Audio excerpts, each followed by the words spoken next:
What more can we expect to learn?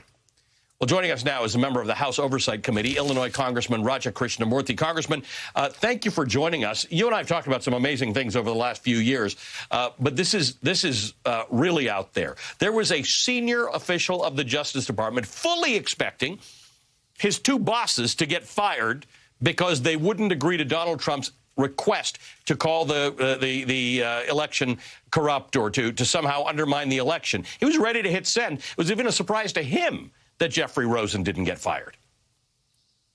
That's right. That shows you how close we were to a calamitous result of the Justice Department. This gentleman, Mr.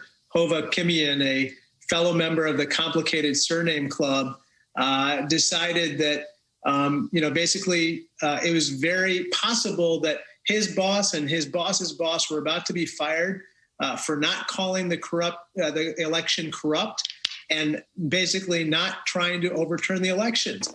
And that goes to show how close we were to Donald Trump getting his way. Congressman, the other thing that we were looking at is this Justice Department draft that was going to go to Georgia election officials. Again, this is, we know about the phone call to Brad Raffensperger. We know that Donald Trump asked Brad Raffensperger to find 11,000 votes. And we know he said he asked for a favor. He told the Justice Department, you don't have to actually find anything. You just got to say this and leave the rest to me. We now know that they actually wanted Georgia Republicans to basically throw out the election, to basically elect a slate of pro-Trump members of Congress. In the context of everything that's going on today with the voter suppression laws, this brings it all into sharper relief.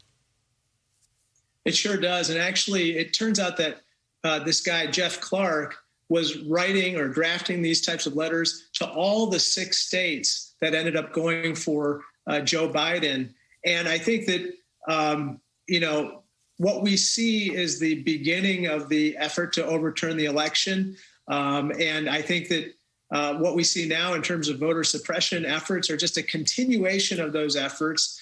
And unfortunately, probably what we're going to see more of in the run up to 2024. And that's why it's all the more reason why we need more transparency as to what happened in the aftermath of the 2020 election as well.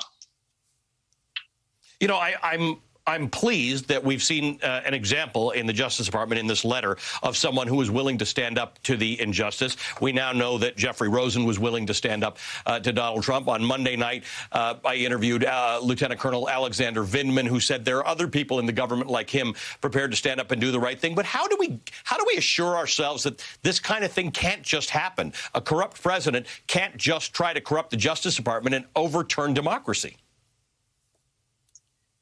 I think that's a great question, Ali. I think that at this point, we have to realize that we can't just trust that there are going to be people of integrity in these high offices, including the presidency. So what needs to be done at the Justice Department to put in place reforms to prevent it from being used as an instrument for overturning an election by the very president who lost? And so those are the types of questions that we have to ask now. And all the more reason I would say that we need to put in place whatever reforms necessary to shore up our democracy and to protect it for the next elections. And let me put in a special plug for H.R. 1 and S1, the For the People Act. We need that right now. We are seeing evidence that is more and more important. Congressman, good to see you again. Thank you, as always, for joining us. Illinois Congressman Krishnamoorthi is a member of the House Oversight Committee and the Intelligence Committee.